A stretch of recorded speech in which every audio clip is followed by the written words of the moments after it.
Welcome to Real Talks with an Entrepreneur's Wife's podcast. So, people talk now about like non negotiables and what Yes. they expect. Do you have some, like a list of them now for yourself? I really do have less of a list than you would think because my non-negotiable is be authentically yourself always. Mm, Show up as you because, we put on our best, nice, yeah, sweet girl, Now I yeah. eat. If you can't afford to feed me, don't take me out because I'm going to eat. I might eat more than you, and I am not ashamed about it. My dad used to tell me because grew up eating steak, and he's like, if he can't afford to feed you, you can't date him. But I backed off of that because I was like, but I want to be with somebody, and I come from whatever background or I have whatever job. My first husband, I had two husbands. My first husband didn't make the kind of money I made, but he was a nice man. But the disconnect in how we lived and saw the world became an issue. Mm, I'm open and loving, but then I still only know my perception at that age, in my 20s of life. okay. So I was like expecting this man to be without even knowing it. So the expectations that are unspoken, unadmitted to myself Yes. were we're gonna live the life that I'm used to. And he was like, I have no idea what that is. I have no idea. And from across the country, even I moved across the country and met him from California to Pennsylvania. So there was that. I mean, just so many things that were just very subtle. And in my brokenness, as the little girl who's like, I was rejected, bullied, that whole deal. That's the healing journey that I had to come from. And it was I want somebody to love me. You want to marry me? And it wasn't that I didn't like him and all of that. So there was that openness Yep. from desperation, from neediness, from just going call it what it is. So then you Right. accept and are receptive to maybe what in your head, I don't know what this is going to be like as a life. But I also had in my head a preconceived notion of how old I would be when I got married and just stuff that check the box. Oh, I'm 25, time to get married. Oh, and here you are. How convenient. Okay. And I Not run to convenient. church and and I didn't say it like that. I didn't think of it like that. Right, But right, right. I you know, understand. now I can say that. Yeah. I brought him to church. He came to the Lord. So he was a nice, good man. But his brokenness, and that's just so many things. It comes back to the little boy, the little girl, and what we have to bring to the table, how we show up, how we guard ourselves, how we Hmm. give, and then look up and be like, dang, I'm tired of giving. I saw your lips. Yeah.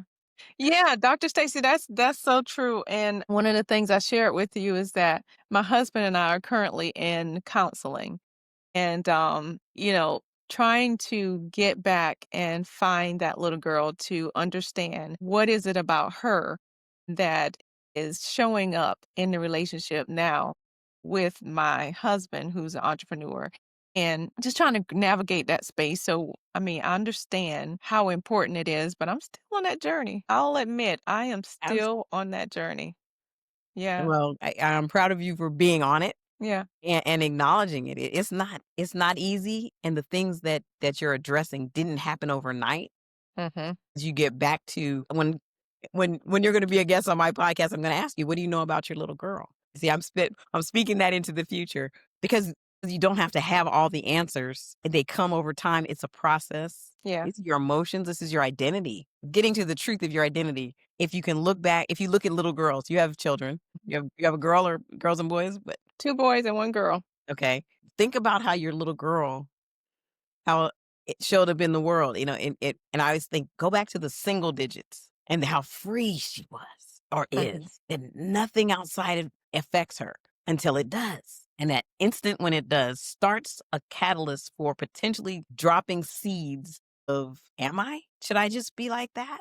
Can I just be like that? And if it's not safe to be like that, emotionally, physically, because all the things that we go through as women Yeah. and vulnerability that we have connects to that. Now I'm going to be a certain kind of way. For me, it's like overachiever, keep moving, busy. Because otherwise I have to sit still and feel my feelings. That was what I created a little quiz of like little girl games. Mhm. And either you're hide and seek, you're playing house, taking care of everybody, you're playing dress up, or you're moving all the time.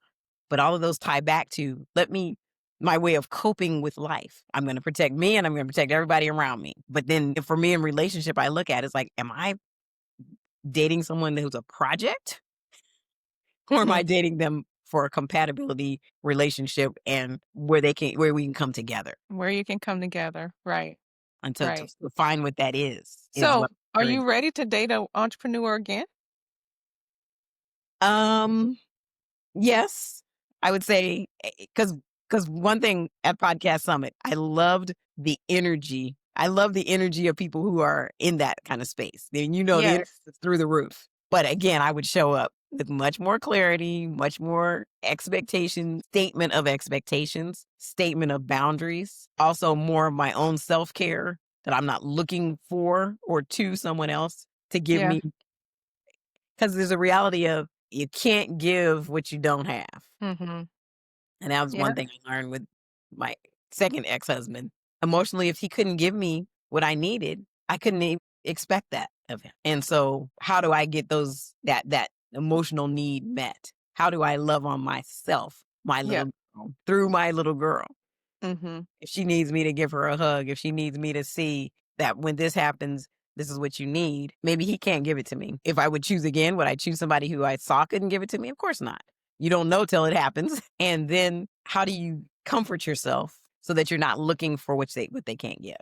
That's what I would say. So as an entrepreneur, I love the energy, the innovativeness, the boldness. There's a boldness that you have to have, right? When they're Yeah. walking up to all those people and all that kind of stuff, that multi-level marketing. I was like, I can talk to anybody, and that's to my advantage. However, what's the balance? You talk about work-life balance on a job.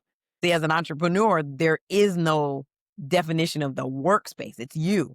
Where you You are are at the all best. times, Yeah. is that it? So there's balance. What are you talking about balance? I'm doing my business. Computer on the bed at night. Yeah. So it's those things to say, I think there's also a way that you function as an entrepreneur that helps you be successful if you can carve out time for things. And maybe in going into a relationship with an entrepreneur, I would say, how do we carve out time to relax, to be, to play, to take care of our health, eat right, all those other things Right. that Yeah. now we can have some balance. So you have to have it sounds like it's important to have some type of structure, even though you have that business or you are the business, however you want to look at it, in order to try to have a successful relationship because you have to still have some type of even if your pie is 55 or 60% business, you still have that other percentage that makes up the whole pie that you have to try to balance and get things um, align in order to have some success because otherwise you're gonna be struggling. Yeah.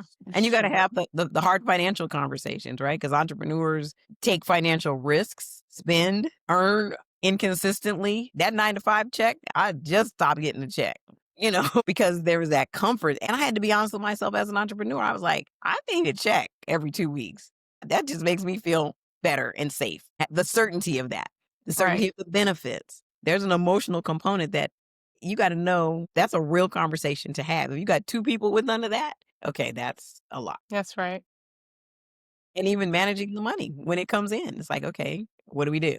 I know I'm not one that wants to run up all my credit cards. I'll run them up, and if I want to see that balance back to zero as soon as possible, As soon as as possible. soon as possible. Otherwise, I'm kind of like a little twitchy. You know what? Were you saying that? I want to know, since you've been in a lot of spaces as an entrepreneur, is there anything specific that you see different from being a woman entrepreneur versus some of the spaces where you were in with men? Yes, and I think, well, it's funny. I'll say a single woman versus a single person versus a person with a partner that has Okay. other income. That's one part of it.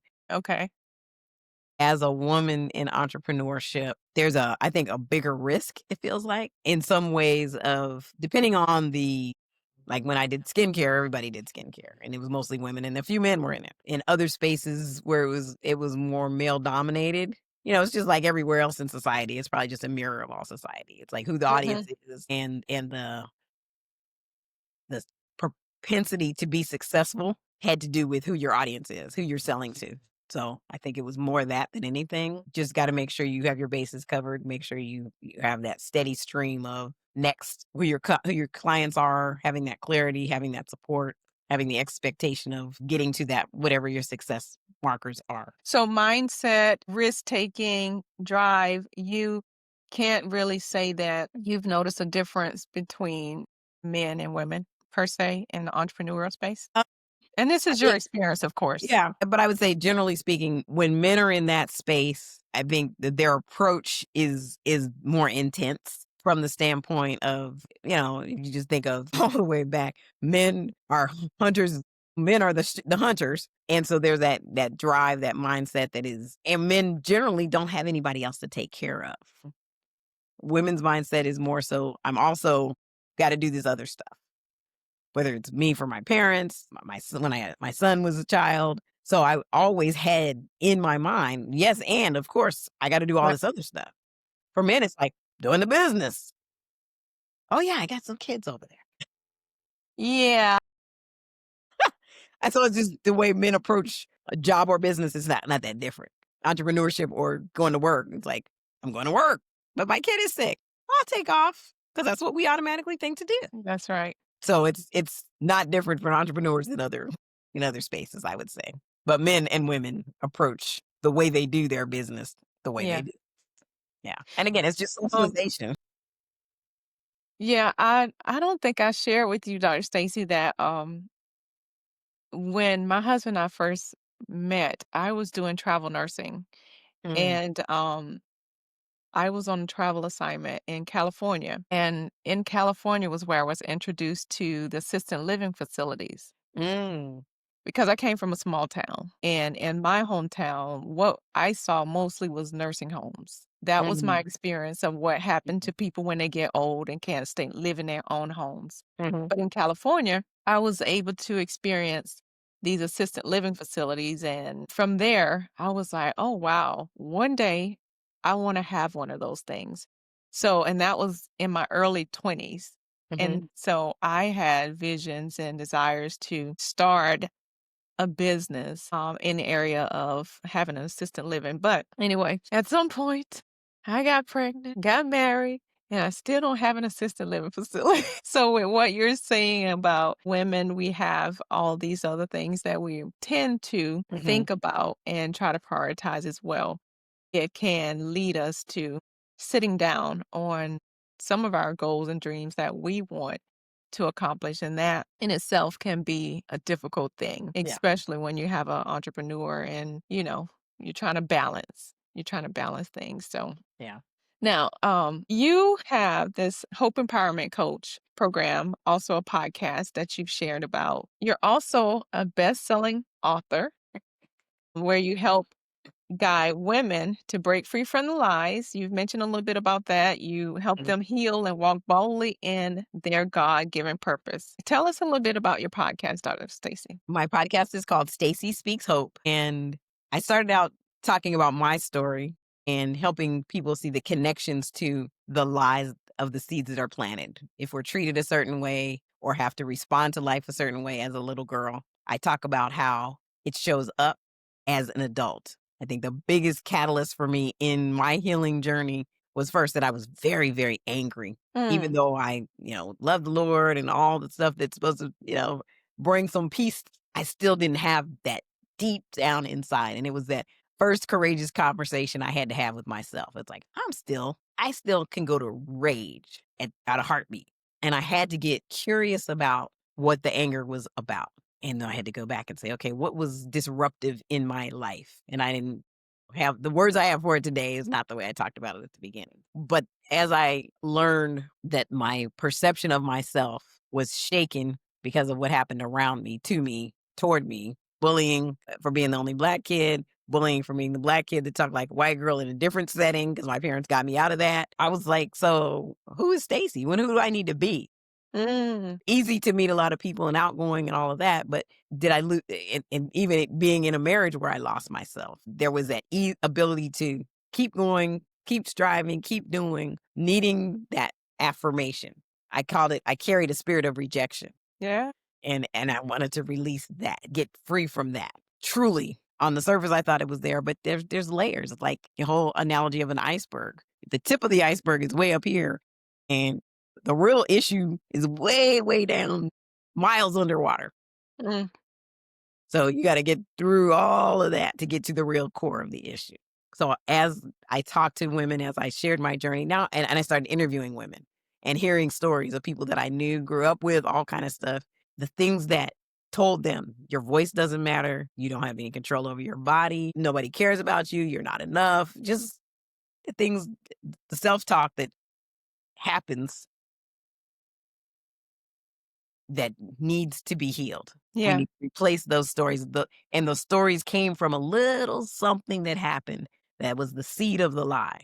And then as we start to identify with it, we actually look for that to be reinforced by the things we do, the people we attract unknowingly, the relationships we're in and stay in because I'm scared to be alone. I had to get to, I'm not afraid to be alone. So deuces, I'm out. You know, I'm going to treat me like I need to be treated. I got to go. But I was at a place where even in that, there was growth that had to come. I experienced life coaching for the first time when a friend invited me to an event. I was ready to walk off that job at the art school. I was a principal and it was August and now it was time to go back to school. And I was like, I don't want to do that. I'm miserable about it. Mm, And I was like, with no job in mind, mind you. And I'm known for that. So I've done that before. I yeah. walked off my banking job to go into teaching as a substitute. I was like, who does that? So you had a level of no nonsense. I'm not going to accept any and everything. Well, There was no, I had a, I'm finally fed up, which is different.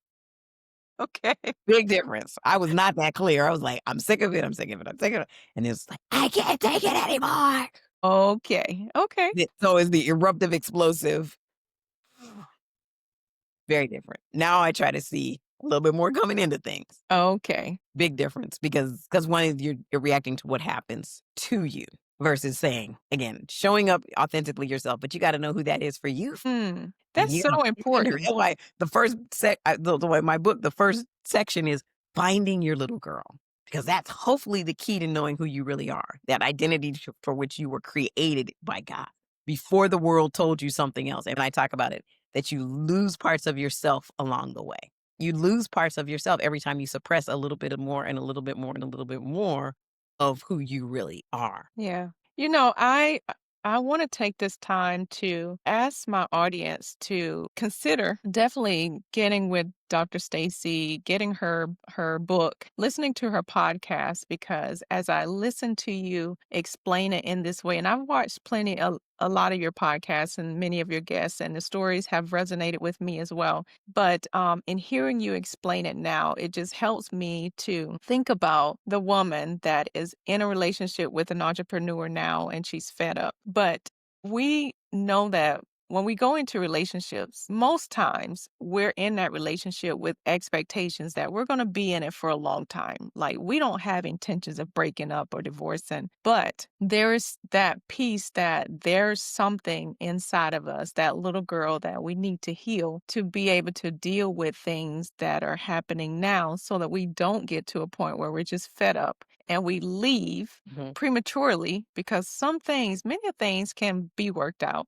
Now, there are times, and I won't neglect and say that all relationships are meant to be together and all relationships are meant to last because that's not the truth. But for those ones that are indeed meant to last, we don't want those women, because as we know, women are typically the ones that initiate divorces and break off relationships. But if that relationship is meant to last, we want her to have the tools to be able to think through the process, think about where her frustrations and things are coming from so that she can deal with it, but also to be able to consider that that man has a little boy inside of him as well that really is probably affecting the way that he's showing up in the relationship. So I employ all of my guests. Check out Dr. Stacy's podcast. And the name of her podcast is Stacy Speaks Hope, and she's on YouTube. Dr. Stacy, if you would tell the people what your website address is so that they can go and find your book as well. Okay. Everything is Stacy Speaks Hope. So Instagram, Stacy with an I, Staci speaks hope.com. Also on Instagram, and that's the name of the podcast. Okay. And I'm going to include that in the show notes. And if you look at the bottom of the screen, you'll probably see it there as well. I'll put it there at some point. But anyway, we'll Okay. get that there so you'll be able to find Dr. Stacy. If you've gotten to this portion of the episode and you want to take care of yourself, you want to do something that is going to help you to feel better and to get to the bottom of some things that have resonated inside of you from this episode, I want to offer you a journal prompt. And so, if you are interested in a journal prompt that complements this particular episode, send me an email at realtalkswithjanelle@gmail.com. I'll leave that in the show notes so that if you're interested, I'll send you an email directly to your inbox that has a journal prompt that you can write and get to the bottom of how you're feeling about what you heard in this episode. Now, Dr. Stacy, Yes. is there anything else that you would like to share with the audience today about, whatever it is that you're doing today or, something that you wish you knew sooner about being in a relationship with an entrepreneur that you will definitely take forward in your future relationships? Thank you so much for even asking, Janelle. I do want to synthesize a lot of what we talked about. The mind of a person who wants to do their own business and have their own is very special and Mm, very innovative. And so I encourage the listeners, the ladies who are at a pivotal point where they're looking first maybe for them who they are and what they want in relationship. If they're in this place where it's a struggle, it's difficult. I do encourage you to honor what the drive is of that man. 'Cause there's something special about him, and to look for what are the things that attracted you to him in the first place so that that the frustration and the day-to-day clashes between your little girl and his little boy don't cause you to lose your first love. mm, And in finding your truth as your little girl, the admonition is so that you can find your words to show up and explain in a way that man who loves you can hear. He's doing the grind is honestly a trauma response. mm. So he's grinding and hustling because he's trying to get to a certain place that he wants to be for you and for your family. So even though it's frustrating in the day to day because there's a communication breakdown and a point of alignment breakdown, if you can get to the being able to speak that truth from the place of love, speak the truth in love, that's what the word tells us. Yeah. Love for yourself and love for your husband. I am not advocating to just bounce and walk away. I did Mm, that in my brokenness. My parents have been married 64 years because nobody left. My sister's been married 31 years because nobody left. It didn't mean every day was perfect, whether they're an entrepreneur or not. We show up with our brokenness. And if we, in our healing is contagious because we're able to speak from a place to say, I love you and I want to be here for you. I see what you're about. I see what you're doing. I admire the fact that you want to drive. And for me to be healthy and whole in this relationship, this is what I need. You got to get to that place so that when yep. you're articulating that, they have the opportunity to meet you with what you really need. But you got to know that. And Yep. the biggest place of our brokenness is that we don't know that. For We can't ourselves. say that exactly. So hang in there and do that work as you're seeking to balance your life. 'Cause the imbalance is really, he knows what he wants, and all he can see is that in the way of the business. And all I see is I don't have what I want, but I can't really tell you what I want. So that's kind of not Mm, fair to expect him to meet woo, it and he don't even know it's there because you don't know how to say it yet. But right. in your heart, I'm not getting what I need. And that's the place of the first honest conversation to have. Honey, I know you love me and I love you, and I'm not getting what I need. And I'm working on how to tell you what that is Yeah. because I don't want this to be over, but it can't continue like this. Like Lisa Nichols, her famous speech was she had to go back and apologize to her family for letting them think they could treat her in the way she no longer wants to be treated. Right. And you Right. establish a new foundation and of this is how I'm going to be treated. And then it's a risk. You got to pray on it and whatever you do to but to be honest, because the truth is the frustration also leads you to dishonesty of showing up annoyed and irritated and you're trying not to show it or show it and he's confused maybe because he doesn't even know what you're upset about and you don't either. Yeah. So be curious in that space, be willing to do the work, be willing to say, I'm having a hard time right now around at least whatever small amount you can name. And think of the positives. Think of the original attractions. I did get divorced, but I did go through. It's like, this is what I love about him. Mhm. and this is what is not okay. It, Right. it got physical. I was like, I'm out. We're not doing that. Yeah. Good for you. Good for you. And for the woman that's listening that was previously in a relationship with an entrepreneur, I want you to hear what Dr. Stacy said. If you need to rewind it. But I want you to hear what she just said because I don't want you to feel like I was in that. Been there, done that, how some people would say, been there, Mhm. done that. We don't want you to think that all situations are like that because, again, likely you have some healing that you need to do in order that you too will show up better in your next relationship with an entrepreneur. So, anything else, Dr. Stacy? This has been a wonderful blessing to just be able to be here. I was so excited and just wanting to support women to get through their first relationship with themselves. Yeah. Well, I'm so grateful. Thank you so much for being a part of this journey, being a part of my journey, because as I share, I'm on this journey too of being in a relationship with an entrepreneur. So while the audience is listening and learning and healing, so am I. So thank you so much for your wisdom. Thank you for sharing your experience with us. Thank you for what you're doing through Stacy Speaks Hope. Um, I wish you all the blessings, wish you all the success because I know that what you do matters. And Okay. I just hope that so many women will have the opportunity to meet you and experience the healing that you have felt and that you're actually still experiencing. So until next time, guys, thank you for joining us at Real Talks with an Entrepreneur's Wife's podcast. If you haven't subscribed to the channel yet, definitely go ahead and hit the subscribe button and turn on the notification bell so that you don't miss any of the next episodes.